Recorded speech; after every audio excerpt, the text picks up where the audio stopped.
ဇန်နဝါရီ12ရက်နေ့တနင်္လာနေ့မှာကျွန်တော်တွေ့ရမယ့်ခံကြမှာအခြေအနေကိုကတ်လေးဆွဲပေးမယ်ဗျအဲ့တော့ကျွန်တော်မိတ်ဆွေကအရင်ဆုံးဗီဒီယိုလေးမြင်လို့ရှင် comment မှာ yes လို့အရင်မှတ်ပေးပါ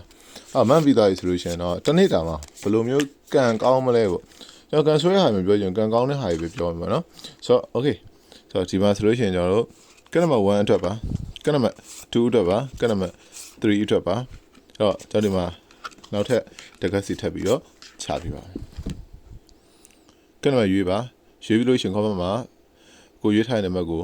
မှတ်ပေးပါနောက်ပြီးမှကိုဖြစ်နေတဲ့ဟာလေးကိုရေးထားပါโอเคကျွန်တော်တို့စအောင်ဗျာကျွန်တော်ဒီမှာကနံပါတ်1ကိုရွေးထားရတဲ့သူတွေပေါ့ကနံပါတ်1ကိုရွေးထားရတဲ့သူတွေဆိုလို့ရှိရင်ဒီမှာဆိုလို့ရှိရင်ကျွန်တော်တို့ငွေချင်းနဲ့ပတ်သက်တဲ့ကိစ္စမျိုးတွေမှာဆိုလို့ရှိရင်ကျွန်တော်တို့လုံးဝအောင်မြင်သွားမယ်ဆိုတဲ့သဘောတရားမျိုးတွေမှာခင်းဖြစ်တဲ့အတွက်ကြောင့်မလို့ကျွန်တော်ချက်ထွင်နိုင်မယ်အဆင်ပြေမယ်အဲ့တော့မနက်ဖြန်ကငွေကြေးနဲ့ပတ်သက်တဲ့ကိစ္စတွေပြောမလားဆိုမလားလုပ်မလားအဲ့ဒီအရာတွေအဆင်ပြေမယ်နောက်တစ်ခုကကျတော့ကျွန်တော်တို့ဒီမှာကိစ္စတစ်ခုကိုအပြီးသက်ချင်တဲ့ဟာတွေအင်တာဗျူးကိစ္စမျိုးဖြစ်စေအဲ့တော့အပြီးသက်ချင်တဲ့ကိစ္စမျိုးတွေအဆင်ပြေမလားဆိုရင် okay အဆင်ပြေမယ်အဲ့တော့ကနံပါတ်1ကိုရွေးထားတဲ့သူတွေကငွေကြေးကိစ္စလည်းအဆင်ပြေမယ်ကိစ္စတစ်ခုကိုအပြီးသက်ဖို့ကြံရထားတဲ့သူတွေတော့လည်းအဆင်ပြေမယ်ဗျဟုတ်ပြီနော်ကျွန်တော်ကတ်တွေကိုတော့ကျွန်တော်အဖြစ်ဆုံးမပြတာဘာလို့လဲဆိုလို့ရှိရင်ခဏခဏပြပါများလို့ရှင်ဒီကတ်တွေပဲထက်လာလို့ရှိရကြရင်ကျွန်တော်ဘာဖြစ်လဲဆိုလို့ရှင်ဒီမှာညှိမှာဆိုလို့ပါနော်โอเคအဲ့ဆိုလို့ရှင်ကျွန်တော်ကနံပါတ်2ကိုရွေးထားတဲ့သူတွေအတွက်ပါကနံပါတ်2ကိုရွေးထားတဲ့သူတွေအတွက်ကကြောင့်ကျွန်တော်ဒီမှာ COP cup ပေါ့နော် Kennel cup ကကြတော့ဘာလဲဆိုရင်တော့ဖွဲ့စည်းမှုတွေအောင်မြင်နဲ့ဖွဲ့စည်းနိုင်မှာအောင်မြင်နဲ့ဖွဲ့စည်းနိုင်မှာဆိုတော့ငွေကြေးနဲ့ပတ်သက်ပြီးတော့ဖွဲ့စည်းကျင်တာအခြေအနေနဲ့ပတ်သက်ပြီးတော့ဖွဲ့စည်းကျင်တာလားဆိုတော့အောင်မြင်နဲ့စုပြီးတော့လှုပ်လို့ရတဲ့အရာတွေဖြစ်လာမယ်အဲ့တော့ကြီးထွားလာမယ်ပေါ့လေအောင်မြင်မှုတွေကြီးထွားလာမယ်အဲ့တော့ပယောစိတ်ကတစားနဲ့အစာကိုစုပြီးတော့မှသူ့ရဲ့ဒီ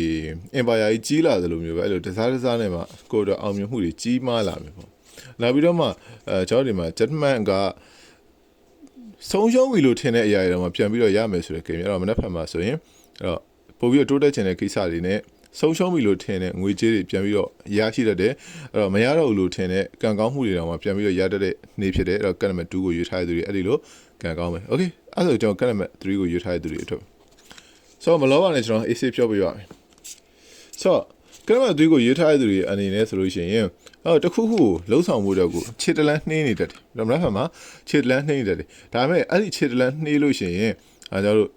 စိတ်မပူပါနဲ့ဘာဖြစ်လဲဆိုလို့ရှိရင်အရှိန်အဟုန်နဲ့အောင်မြင်မှုအတွက်သူကခြေတလန်းနှေးပေးနေရတာဖြစ်တယ်အဲ့တော့အရှိန်အဟုန်နဲ့အောင်မြင်မယ်အဲ့တော့ခြေတလန်းစုပ်တာခြေတလန်းစုပ်ပြီးသွားရင်နောက်မှာတော့အရှိန်အဟုန်ပြင်းနဲ့ပြန်ပြီးတော့အောင်မြင်မယ်ဆိုတော့နမိတ်ဖြစ်တယ်အဲ့တော့ကျွန်တော်မိတ်ဆွေကံကောင်းမှုတွေကိုဆက်လက်ပြီးတော့ညီရကြပါစေအဲ့တော့နောက်ဖက်မှာဆိုလို့ရှိရင်ကနံပါတ်1 2 3ကိုရွေးထားတဲ့သူတွေအနေနဲ့မိမိဖြစ်ချင်တဲ့အရာလေးကိုလည်းကျွန်တော် comment မှာမှတ်ငယ်ပေးလို့ရပါတယ်အဲ့တော့နောက်ဗီဒီယိုတွေမှာဆက်ပြီးတော့တွေ့ပါမယ်